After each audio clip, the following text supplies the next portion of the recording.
constructed these walls. Welcome to the Deconstructionist Podcast. I'm your host, John Williamson, and this week we welcome back the incredible Tony Jones.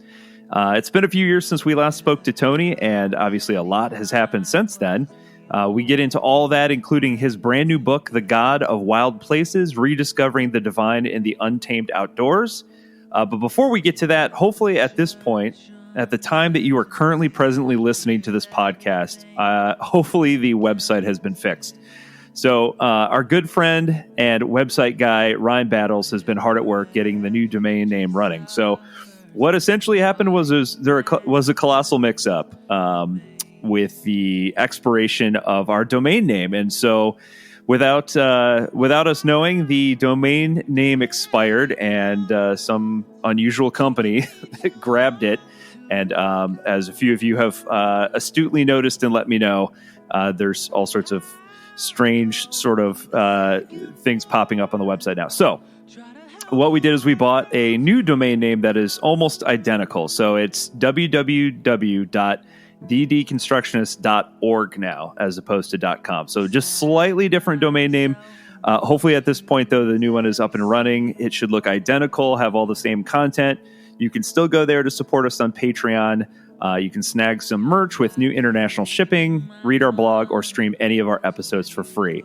And, you know, in the spirit of our technological nightmare this month, the good old podcast laptop that we have been using for pretty close to 7 years now finally died. And so we had to buy brand new equipment there. And so, unfortunately, unbeknownst to us at the time, but while recording with Tony and some other guests too, we had some issues with our recording website. We couldn't figure out what it was, thought it was the website. Turns out it was the laptop that was in its final legs. And so if you listen very carefully, you can hear the final death throes of our laptop. No, just kidding. You can't hear anything. But unfortunately, it caused some issues with the recording. We switched over to another recording platform that we use as a backup, and hopefully you don't notice a huge difference, but if you notice a slight change in the sound quality after the first 5 minutes, it's because we had to switch platforms. But hopefully I think everything turned out okay. It sounds good, and you get to hear Tony, and that's what's important. So let's get on with it, though. Back to Tony. Tony is an outdoorsman, a theologian, professor, former pastor, and award-winning writer. He's written over a dozen books, including The Sacred Way, Spiritual Practices for Everyday Life, hosts the Reverend Hunter Podcast, teaches writing classes, mentors novice hunters, and guides canoe trips in the Boundary Waters. He holds degrees from Dartmouth College, Fuller Theological Seminary, Princeton Theological Seminary. He is also the co-project leader on a 2023 to 2026 Templeton Foundation funded study, Making Meaning in a Post-Religious America. Tony is married, has 3 children and 2 dogs, and lives in Edina, Minnesota. And we could not be more excited to have him back on the podcast. So without further ado, I give you Tony freaking Jones.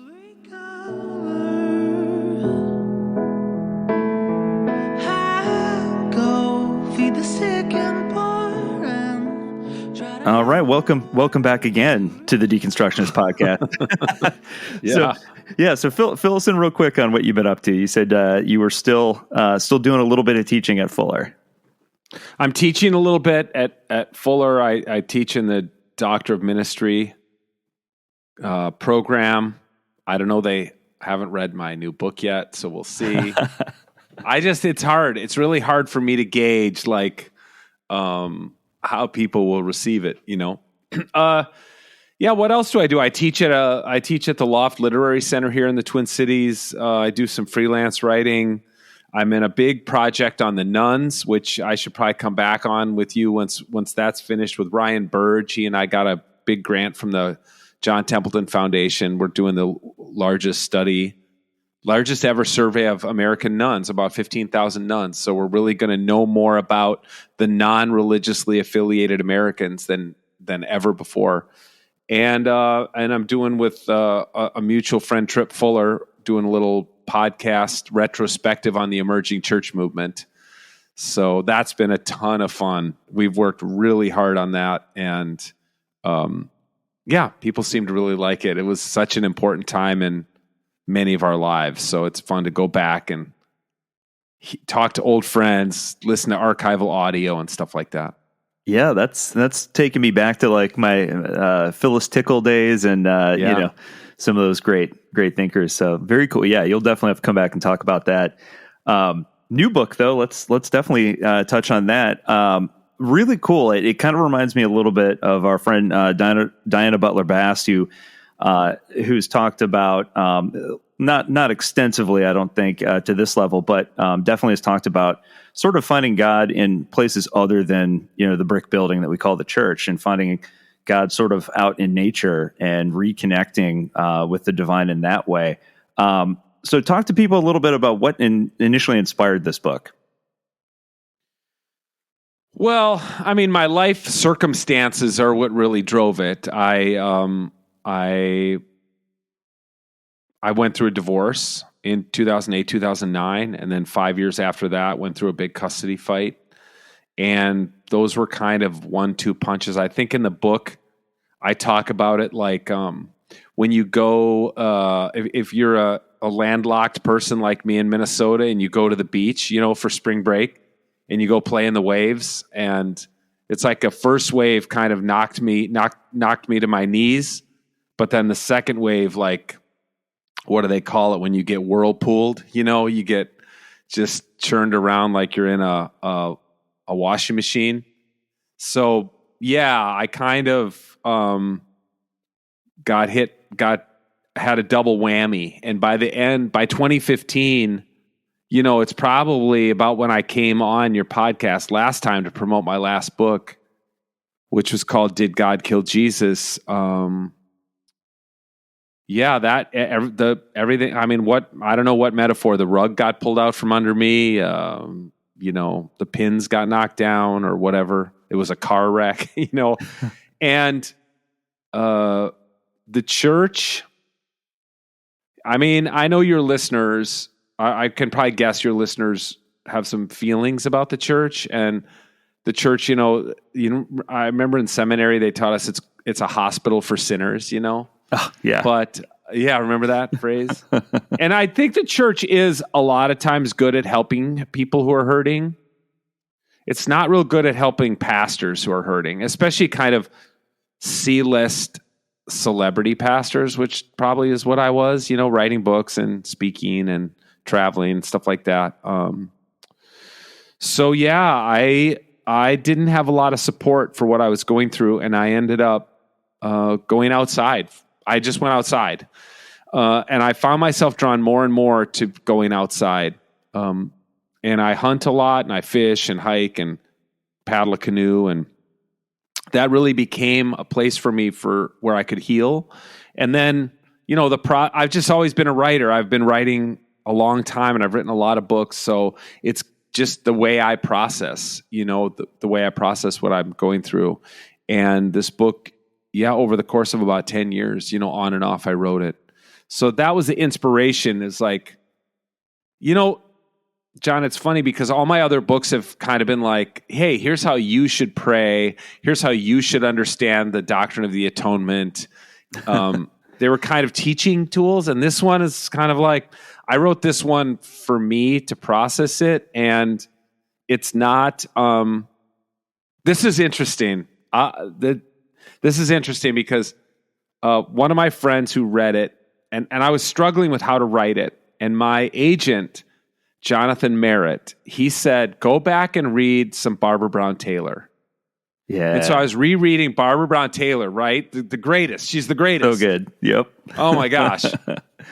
And I happen to know her a little bit, and I texted her and I said, I notice you never say in the book, in your book, like Learning to Walk in the Dark, you never say, you should. Yeah. You should do this, or you ought. You're never directive to the reader. And I'm trying to figure out how to write in a way that is like about truth and spirituality, but it's not prescriptive. And she wrote back, I mean, it was just so classic. She goes, should is male language. Women don't talk like that. Wow. I was like, God dang it. That's interesting. Uh-huh. Yeah. And I thought, I'm an Enneagram 8, so I'm kind of a strong personality anyway. And then I get the Ph.D. in theology from Princeton, and then I write the books and travel and speak, and I'm you should. I'm shoulding on people all the time. And then everything falls apart, and then, now I'm like, how do I write? How do I write differently? So that was a big part of this process. What a cool observation, and what a cool, I think probably the instinct, I would imagine. I'm not a writer. I wouldn't know. I dabble, I would say, but certainly not a published author. But I would imagine the instinct is, once you sort of find your writing voice, is to kind of stick with that, and to sort of change that through an observation like that, deep into your career, has got to be difficult, and maybe even a little frightening, a little scary when you put it out there. Oh, dude, super scary. On the one hand, I have, there are moments about my writing, and another guy you maybe have had on, Mark Scandrette, he's a guy who's written books and does a lot of speaking and whatever. And I remember he read a book of mine 2 books ago called The New Christians, which was about the emerging church movement. And there's a section in there about me going to a chicken kill plant, which is, I kind of reprise it actually in this book. I wrote it up differently, but he when he read that book, The New Christians, he's like, that is how you should write. That is the best writing I've ever read of yours. And he's read, everything. And I thought, well, that's weird.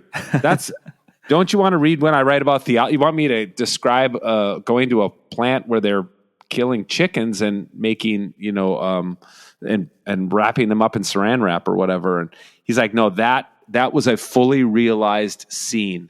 So that, comments like that gave me a little wind in my sails for writing this book, because this book is much more a series of fully realized scenes from my life, as opposed to kind of a didactic teaching on a particular topic.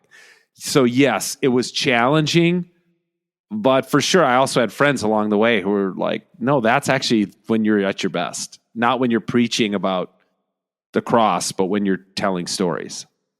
Yeah, absolutely. And I think I've said this for years. I think it's fun, and I think it's really interesting to have, heavy duty academics on and philosophize and try to think about things that, are beyond our understanding. Certainly very fun. But I think the things we found, early on, that the episodes that connected best with our listeners are the ones who are telling a story about how, their struggles and things that are identifiable. I think, like how you move in the world despite all the obstacles that we confront every day. And I think that's, and I failed to mention the name of the book. I should give the name of the book, The God of Wild Places, Rediscovering the Divine in the Untamed Outdoors. And I think you really succeeded in that. Every chapter is sort of like following your personal journey and sort of trying to figure out where to go from that place where you're at, which was, like the rest of us. Sometimes the world feels like it's shitting on you, and you're like, okay, how do I proceed from here? What does my life look like now that it's not what I thought it was going to be? Mm-hmm. Yeah. And I wrote it, it's went through many different iterations. And it was much more of a traditional chronological memoir 5 years ago. Like, this happened, then this happened, then this happened. And again, Jonathan Merritt, who was kind of saying, let's try to shape this book more like a Barbara Brown Taylor book, it became much more thematic. So each, like you're saying, it's generally chronological, but each chapter is around a theme. So, there's a chapter on risk, there's a chapter on peace, there's a chapter on dogs. And obviously dogs have been a part of my life, through the whole process. I mean, I tell basically 25 years worth of dog stories, but they're brought together in one chapter. So yeah, it's part of the creative process. And frankly, COVID bought me some time to do that. Yeah. Gave me some space to figure out how to best tell that story.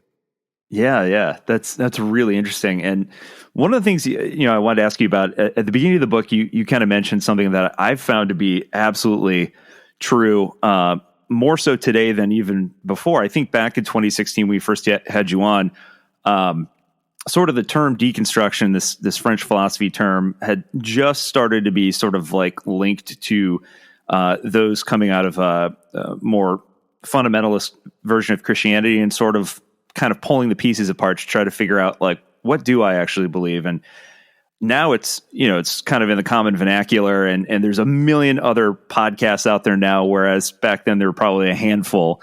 But I found this to be really interesting when you mentioned back then that anytime you picked a fight with somebody online or whatever, you would see your numbers jump. And I feel like that's even more true now. I see the larger podcasts, the ones that have far surpassed anything we've ever done, are the ones that like are really rooted in sort of anger and snark. And I thought, you mentioned that in your book, and I thought, yeah, that's exactly what I'm seeing. Like even more so today and mass. And it's sort of disheartening a little, Oh, dude. And I mean, the thing is about it, John, is like that came back and bit me in the ass. Yeah. Basically, because I was known to be this like super feisty, angry, theologically sharp blogger with pointy elbows, you know what I mean? And trying to draw blood. And if I wrote an angry thing about Mark Driscoll or Rob Bell or whatever, numbers would go up. And then, when I went through some bad stuff, everyone was like, well, he's kind of an asshole, so he must deserve it. Like that was my online persona. Oh man. It's not necessarily who I am, but I present as an Enneagram 8, I can present that way to the world. So that also it did not serve me well. It served me well to launch my career and make me kind of semi-famous in the Christian blogosphere and the speaking circuit and get publishers real interested in me. But for me personally, it was toxic. It was terrible. And yeah, so now I see people, it's harder and harder with more and more media out there. And now you can't even count on Twitter to like spread the news of your latest episode of your podcast, right? So you make it even more clickbaity and everything's in all caps, and you post it 3 or 4 or 5 times to try to get people to, I'm in the middle of doing that for my book, sadly, to try to get, some attention on it. But yeah, you're right. I mean, it's vicious. It's like I felt there were times, and it's why I've kind of retrograded more to writing books. I do write a Substack once a week, but at the peak, I was posting on my blog 11 posts a week. Wow. So twice a day on weekdays and once on Saturday. And then if you remember the blogging days, it was like where all the bloodshed happened was in the comments section. 100%. And the more, if you responded to the comments that people left on your blog, they kept coming back multiple times during the day. Yeah. Because they're like, let's see the train. Let's see the train wreck in Tony's comment section or Rachel Held Evans' comment section or whatever. Yeah. People. It became a full, and it was like it was like shoveling coal, into the locomotive. Like, and it's always hungry for more coal. You'll never satisfy the locomotive. Oh my gosh, it's tiring even thinking about it now. Well, and I think the reason that Adam and I early on, we were trying to figure out what exactly this was or what it was going to become, tried to kind of steer clear of that because for one, it's easy. There's plenty of stuff to get pissed off about for sure. And it's not like we don't have those same feelings, like very frustrated, especially in today's climate with Christians doing one thing, saying they believe one thing, but doing another, being the most obvious one. But it just felt like it wasn't a good place to stay. Like there's plenty of reasons for a lot of people coming out of kind of a more of a restrictive, harmful, hurtful, religious background to be pissed. Like, yeah, every reason to be pissed, but like, it didn't feel like a good place to stay. And ultimately it never felt like a vehicle that was ever going to change anyone's mind about anything. Right. it just felt fruitless. Right. You know what I mean? And like, no, it's like a mutual admiration society. A lot of times in those circles, like, you know, you're like trying to like out traumatize one another, and right. you know, or you're like, oh, you think the Theo bro you posted about in the Facebook group is bad yesterday. Let me tell you the one I'm going to post about today, right? You know, or whatever. And then I've been that Theo bro that people have been posting about and angry about, and it's toxic, man. I mean, I don't know. I got thrown out. You know, I didn't choose to leave my profession. I didn't choose to leave that world. I got tossed out. But of course, you know, you look back when stuff like that happens. It's a little bit like, as someone who's divorced, and I have many friends who are in like really bad marriages, and they're like, I just don't think I could go through the pain of a divorce. And I'm like, yeah, divorce sucks, no doubt. But I'm telling you, like, being in a bad marriage really sucks. And way worse. Like, the divorce ends at some point, is over. Like, the bad marriage doesn't end. And I think it's like that. It's hard for people to tap out of some of those communities. But yeah, I mean, I just encourage any of your listeners who are part of those communities where it's just one toxic post after another. There's so much better ways to spend your time. Absolutely. Go outside, take a walk in nature. Yes. You know, go fly fishing, do something, for God's sake. Yeah. Let's talk about that. So in the book, you hit on this thing that I thought was really interesting, where you talk about the way in which we view God and how a lot of us grew up thinking about God in the sense that God is this thing that exists outside of us.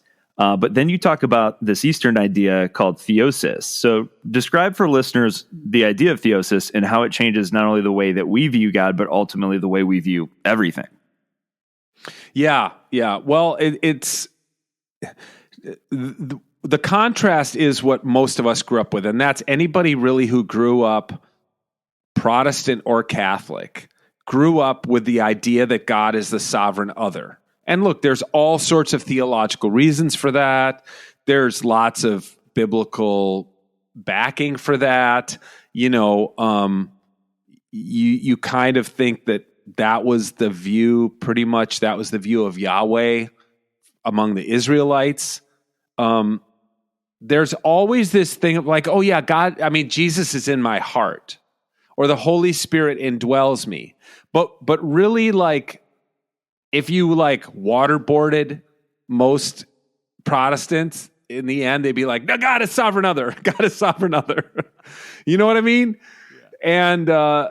And that's so deep, man. I mean, I talk in the book, I think about, or maybe I just thought about writing it in the book, but you know, it's even like the NFL, you know, the wide receiver scores a touchdown, and first thing he does is point up. Like, God's up and out there. Yeah. Right? He doesn't point to him. If he points to himself, you're like, what an arrogant prick, you know? Right. But mostly they're pointing up and out. Like, God's out there. Yay, God. God, you're doing something from outside to help me out. And in Orthodoxy, they just don't think, I mean, I don't think they wouldn't say God's not sovereign, but they would not say God is up and out. God is this other outside being, because there really is this theological understanding that God dwells within every human being. And it's this, the Greek word for it is theosis, which is, you know, basically if you went to a Protestant seminary like I did, that was something you were never taught. I mean, it's something I learned about post-seminary, self-educated myself on it. And it just means that God dwells within you. God dwells within you. And there's this very famous, you know, theological saying in Orthodoxy, God became, you know, it's sadly, it's genderized, but God became man so that man might become God. And a lot of times you'll see that rephrase like, God became man so man could become like God. But that's not what it is in Greek. It's like they actually believe. And that's what's so funny is for those of us who grew up Protestant or Catholic, You're like, no. We can't become God. We can't become, that's pantheism or something like that. Right. And no, that's not. I mean, they have a much more, the Orthodox have a much more sophisticated understanding of that. And yeah, I mean, I would encourage any of your listeners who wants to read like John Zizoulas, who's a great Orthodox theologian of the 20th century. You can read, it's not that hard to find material and read it and just be like, oh, there's another perspective. Nobody taught me that in Bible college, you know? Yeah, I feel that way all the time. One of the interesting things that you made me think of is when we think of God sort of outside of us, I feel like that crops up every single time that we are experiencing suffering of some kind. And I think about like, God, like every time there's a school shooting, you know, because it links back to that idea of like, God loves us. Why would he allow bad things to happen? As if God's out there somewhere and just looking down over us and just allowing this terrible stuff to happen. Yeah. My favorite Christian theologian is Jürgen Moltmann, and he, you know, he was a German soldier in World War II. And he came to faith after he was captured, and he was in an Allies not concentration camp, like a prisoner of war camp. Mm-hmm. And that's where he came to faith, actually. But he uses this story that's become very famous. That's like, you know, of during the Holocaust, of all these Jews in a concentration camp being forced to watch an execution of a bunch of teenage boys. And somebody in the crowd says, "Where is God?" As though God is this outside other, right? Yeah. And then he hears another voice say, "God is there on the gallows." Like God is about to be hanged with those boys. Yeah. God isn't up and out, external sovereign. God is like right here with us in the midst of our suffering. And it was that, you know, that informs all of Moltmann's theology and has informed my theology. So it really, what it does is try to break down that idea that God's external to us. But no, God is like in the suffering with us. Of our buildings become the foundation we laid. No church, tell me what made us think that we could keep others away in the name of some so-called safety. 'Cause we sold our souls for a little bit of power and control, and we left a hole, and those were called to love. Oh, church, what have we done? No church, when will we ever see? Until we're all treated the same, that nobody is actually free.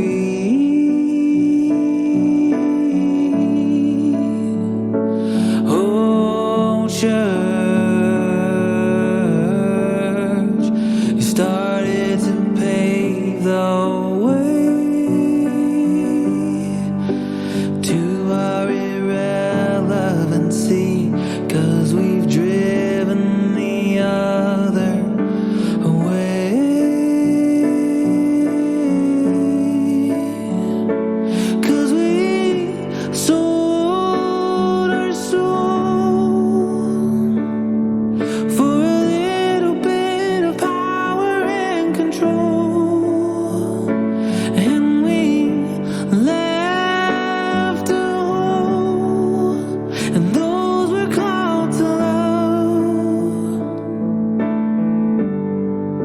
I guess they're not enough. Oh, church, what have we done? But there is hope, somewhere to go, someone to feed, someone to lead, someone to clothe. And who are we, if not redeemed, bringers of peace and justice, sweet and holy love? Oh, church, what have we done? No, church, what have we done?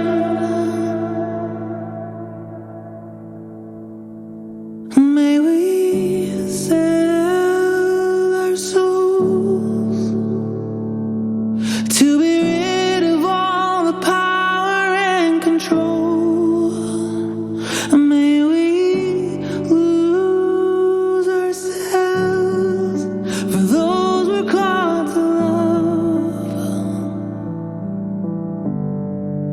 Oh, church, let that be us.